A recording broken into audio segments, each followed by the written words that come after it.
नमस्ते फ्रेंड, आप सभी का एक बार फिर से वेलकम। और फ्रेंड्स, जब से 26/8 को आईबीए और ईओबीयू के बीच में जो रेजिडुअल इश्यू पर डिस्कशन हुआ, उसके बाद से हर यूनियन द्वारा सर्कुलर आ रहे हैं। एआईबीए ने अलग किया, एआईबीओए ने अलग भेजा, ईओबीयू ने भी भेजा और आईबॉक ने भी भेजा, और भी यूनियंस के सर्कुलर बारी बारी से रिलीज हो रहे हैं। लेकिन सबका जो मोटा मुद्दा है वो एक ही है, क्योंकि ऐसा कोई पॉइंट डिस्कस नहीं हुआ जिसका रेजोल्यूशन हुआ। हर यूनियन अपनी अपनी तरह से घुमा के ड्राफ्टिंग करके भेज रहा है। जैसे कि 5 डे बैंकिंग, उसका एक लाइन में जवाब है कि नॉट इट इम्प्लीमेंटेड, लेकिन उसको अलग से कि हमने आईबीए से कहा, आईबीए ने हमसे कहा, फिर बातें अभी पेंडिंग हैं, मिनिस्ट्री ऑफ फिनांस में रखी हैं, वो शब्दों का हेर फेर है।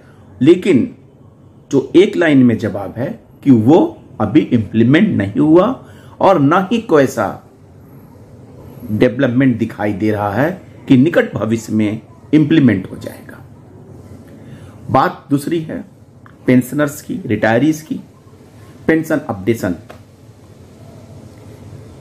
ईओबीयू द्वारा क्या बात की गई ये तो नहीं पता, लेकिन आईबीए ने इस पे बात करने से, चर्चा करने से मना किया, क्योंकि मैटर इज सब जुडिस। पहले भी स्पेशल अलाउंस के बारे में ये कहा गया था, मैटर इज सब जुडिस। मैटर इज सब जुडिस के का तात्पर्य ये नहीं होता है कि आप डिस्कस नहीं कर सकते।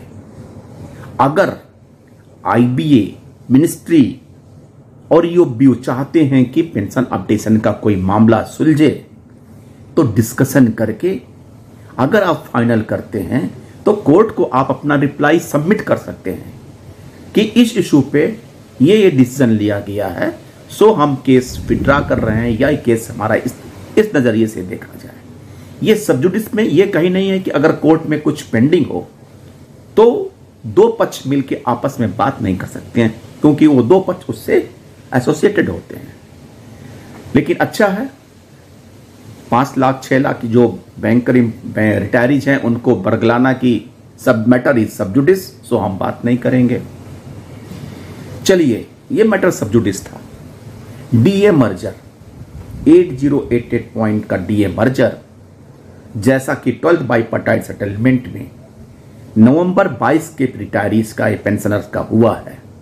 अगर ये मुद्दा है तो 8088 पॉइंट का मर्जर, इंडेक्स पॉइंट जो 1960 से 2016 का कन्वर्जन, ये इस पे कौन सा प्रेजुडिस लगा हुआ है? सबजुडिस है। इसको तो आप बात कर सकते हैं, लेकिन हम नेक्स्ट मीटिंग में करेंगे। जैसे आईबीए और यूबीयू ने बना रखा है कि अगर हम 4 मीटिंग करेंगे तो 1 प्रॉब्लम रिजॉल्व करेंगे, 8 मीटिंग करेंगे तो 2 रिजॉल्व करेंगे, 1 साल बीतेगा। फिर इसी तरह से अगले 5 साल तक का हमने हिसाब किताब कर लिया है कि कब मीटिंग करना है, क्या रिजॉल्व करना है, क्या रेजोल्यूशन नहीं करना है। ये प्री प्लान्ड, क्योंकि अगर आईबीए और यूबीयू की मनसा रेजिडुअल इश्यू को रिजॉल्व करने में होता तो डीए पॉइंट मर्जर में कितना टाइम लगता है, ये तो उनके हाथ में है, क्योंकि ये तो मिनिस्ट्री में पेंडिंग नहीं रखा हुआ है। खैर, तो ये 2 बातें यही है कि सबसे बड़ी बात कि आपकी नीयत खोट है। हां, इन मीटिंग के दौरान एक नई बात आई, आउटसोर्सिंग। आपका कोई प्रॉब्लम रिजॉल्व नहीं हुआ, लेकिन आउटसोर्सिंग की बात आई। आईबीए रेस्ड 40 नंबर पॉइंट में ईओबीयू का सर्कुलर देखिए।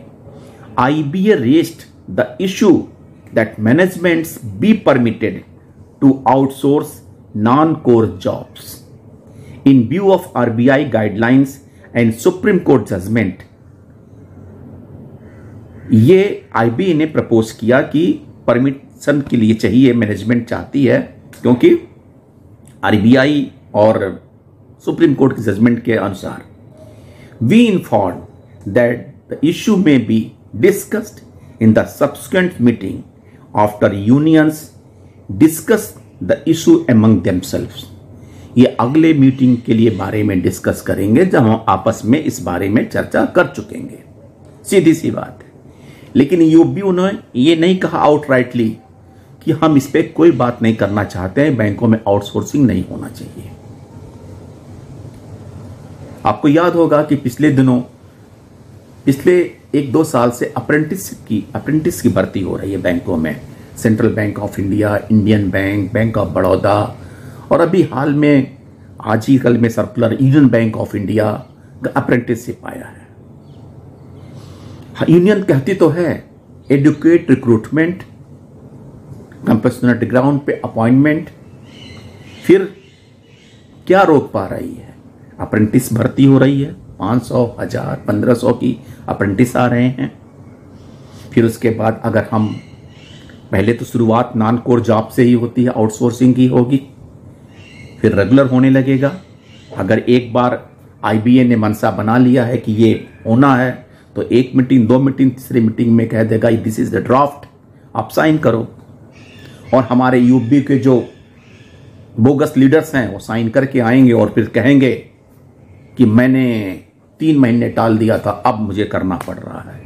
खैर, तो कुल मिला के 26 तारीख के मीटिंग का जो समअप करिए तो रिजोल्यूशन कुछ नहीं हुआ, बट आपके पास 5 सर्कुलर आ गए, ऑफिसर्स यूनियन के, क्लर्कल यूनियन के, यूएफबीओ के, और अपने अपने तरह से सबने ड्राफ्टिंग की। लेकिन सबका मतलब ये कि कोई फ्रूटफुल वर्क नहीं हुआ है, केवल अगले मीटिंग की डेट तय होनी बाकी है और अगले मीटिंग में भी यही सब होगा, फिर अगले मीटिंग की तैयारी। थैंक यू फ्रेंड्स, नमस्ते।